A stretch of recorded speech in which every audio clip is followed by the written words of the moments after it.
This is my 2003 Subaru Impreza WRX, and although stock and in relatively good condition, it is a piece of shit. But I love it, and I'm going to try and go over the reasons why and what I need to get fixed, and kind of the basis behind me doing this entire fucking thing, so fuck it. So for a bit of context, I am a university student at Aberystwyth. I'm 19 and this is the second car I've ever owned.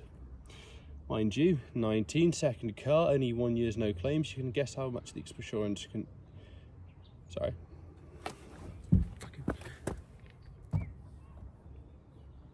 Now, I'm a little Jap boy, alright? So my first car was a Mitsubishi Colt and I loved that thing. Never gave me any issues apart from a very slight blown head gasket, which is kind of a pre-notion to this car, I guess. The Colt for me was a little rally car. I could chuck it around, it had soft suspension, and I really enjoyed driving it quite spiritedly on B roads. So I always have kind of liked rally in terms of that. So I thought, you know what, I might as well send it. I'm going to try and get another Japanese car, but I'd like it to sort of be something that's not fast in a straight line or anything like that. I'd kind of want it to be really good at cornering. So I was looking at two options. The two options being a Honda Accord Type R, the CH1 I believe, or one of these, a WRX. And I think you can see which one of the choices I went for.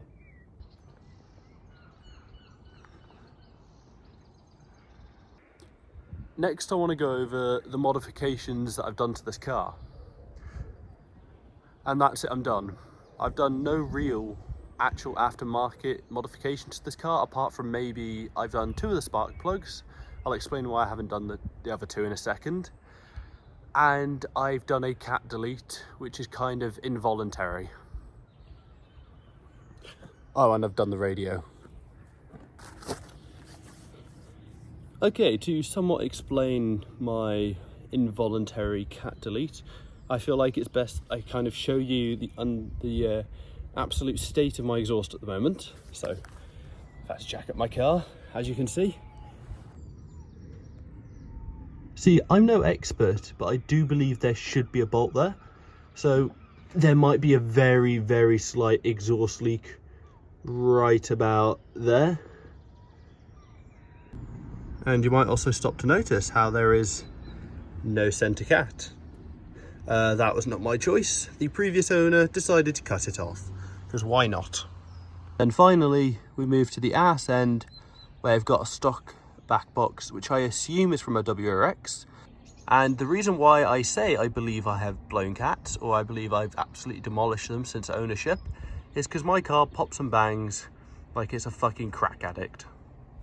Another thing I've noticed with this Subaru, which is probably going to plague me, is it does like a little bit of rust. There's some on the jacking point around the front, on the passenger side and the driver's side. The rear fender is starting to bubble, and you can see obvious rust signs around the rim. Apart from that though, to be fair, it's pretty solid. Alright, next I'm going to try and go over some of the stuff that I've got in the boot of my car to make sure it doesn't die on me, and basically just as kind of a precaution. So, I have a trolley jack, I have funnels, I have a fuck ton of motor oil, gearbox oil, coolant, an entire Health and Advanced kit, a chair which allows your friends to sit on it and laugh at you while you do work on your reliable Subaru, a torque wrench, random tools that I've just collected in my glove box, zip ties, axle stands and wipes. Now of course you don't need all of these tools to basically keep in the trunk of your Subaru, because I've heard the EJ205 that's in that is actually quite reliable, but I wouldn't recommend risking it. Come on man, it's an old Subaru, of course it's gonna fucking break. I'm not expecting this video to be any good or get any views for that matter. I'm literally just creating it just for the sake of I wanted to do something with my car today. So I decided to record a video because I was watching Gears and Gasoline and I thought that was really fucking cool. So I thought I'd just come out and, you know, fuck about with my car a bit, show it off, because I am genuinely in love with it, despite how weird that might sound. I've got parts coming tomorrow, so, you know, if I put my head down tonight and try and edit this, and if I'm happy with the results, I might try and record me trying to fit a boost gauge tomorrow. But the only thing left that I think I could possibly do is record a drive away, record some sounds showing the pops and bangs from earlier. And that's about it. Thanks for watching.